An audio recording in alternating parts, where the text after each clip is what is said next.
Shalom, shalom, shalom, haleluya, haleluya. Selamat pagi dan selamat hari Minggu. Hari ini kita patut bersyukur karena dalam anugerahnya Dia telah memberikan kita satu hari lagi, tepat di hari Minggu tanggal 25 Juli tahun 2021.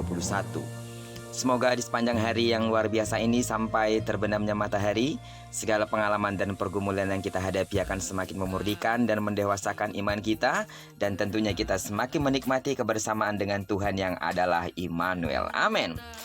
Saat ini sebelum kita mengerjakan semua kegiatan hari ini, secara khusus sebelum kita melakukan ibadah baik secara online maupun onsite, serta pelayanan-pelayanan minggu yang telah menunggu kita, marilah kita sama-sama kembali meneduhkan hati kita untuk merenungkan firman Tuhan yang akan menjadi pedoman dan pelita hidup kita dalam menjalani hari yang luar biasa ini. Perenungan kita hari ini akan tetap kita ambil dari pembacaan 34 hari bersama kitab Ulangan. Hari ini kita telah memasuki hari yang ke-22, maka kita akan membaca kitab Ulangan, pasalnya yang ke-22 ayat pertama sampai dengan ayat yang ke-30. Kesetiaan saudara dalam mengikuti pembacaan Alkitab satu hari satu pasal ini akan membuat saudara semakin berakar, bertumbuh kuat, dan tentunya semakin mengenal Allah secara pribadi. Amin.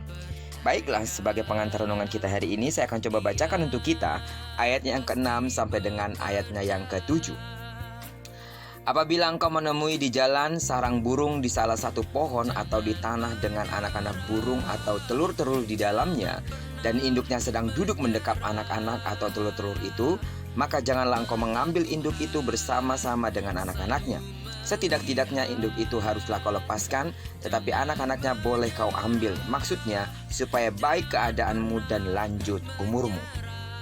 Sidang jemaat Tuhan yang saya kasih di dalam nama Tuhan Yesus, untuk memiliki pengenalan yang benar akan Tuhan, tidak ada jalan lain selain kita harus memiliki persekutuan yang karib dengan Dia, dan tentunya dengan tekun membaca, meneliti, dan merenungkan firman-Nya. Amin.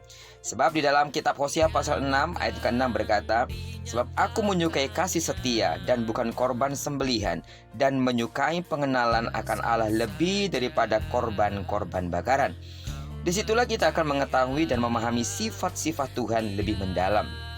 Betapa hati Tuhan penuh dengan kasih dan keadilan yang tidak hanya Ia tunjukkan kepada manusia saja, tetapi juga terhadap setiap makhluk ciptaannya.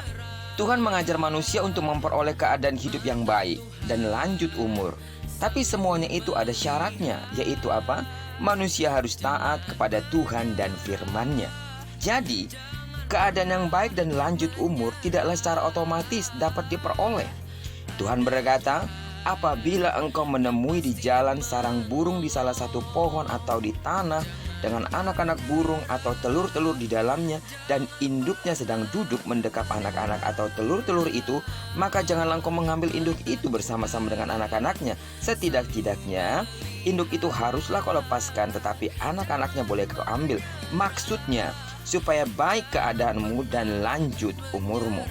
Makna apa yang tersirat dari ayat yang kita sudah baca itu? Prinsipnya adalah kekejaman, kekejian, dan ketidakadilan adalah hal yang sangat dibenci Tuhan. Keadaan yang baik dan lanjut umur akan menjadi milik kita apabila kita hidup sesuai dengan hati Tuhan dan menjauhi hal-hal yang bertentangan dengan kehendak-Nya. Dikatakan bahwa apa yang ditabur orang itu juga yang akan dituainya. Sebab barang siapa menabur dalam dagingnya, ia akan menuai kebinasaan dari dagingnya. Tetapi barang siapa menabur dalam roh, ia akan menuai hidup yang kekal dari roh itu. Hal itu tercatat dalam Galatia pasal 6 ayat 7 sampai dengan ayat 8. Sidang jemaat Tuhan yang saya kasih di dalam nama Tuhan Yesus, apabila hal ini terjadi atas diri kita, jalan yang terbaik untuk dipulihkan adalah segera bersimpuh di bawah kaki Tuhan dan memohon pengampunannya. Sebab dikatakan jika kita mengaku dosa kita, maka Ia adalah setia dan adil, sehingga Ia akan mengampuni segala dosa kita dan menyucikan kita dari segala kejahatan-kejahatan kita.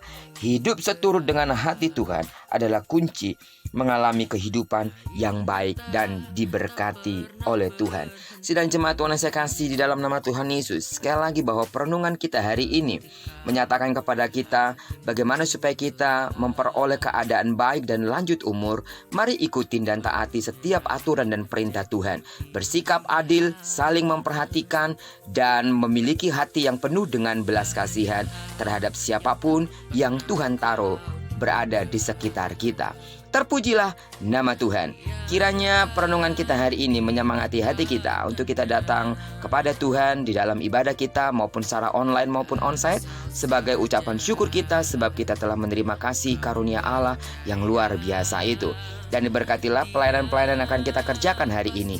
Penyembahan dan persembahanmu akan diterima oleh Bapa di sorga ketika engkau menghampirinya dengan rasa hormat dan syukur yang dalam dan yang tulus dari hati kita yang bersih. Amin. Diberkatilah kita sepanjang hari ini dan digenapi firman-Nya yang berjanji bahwa apa yang dikerjakan tangan kanan dan tangan kiri kita dibuatnya berhasil. Kemanapun kaki kanan dan kaki kiri kita melangkah, di sana kemuliaan Tuhan akan dinyatakan. Dan diberkatilah kita bersama dengan orang-orang yang kita kasihi serta bersama dengan orang-orang yang kita cintai dimanapun mereka berada. Terpujilah nama Tuhan. Selamat hari Minggu. Shalom.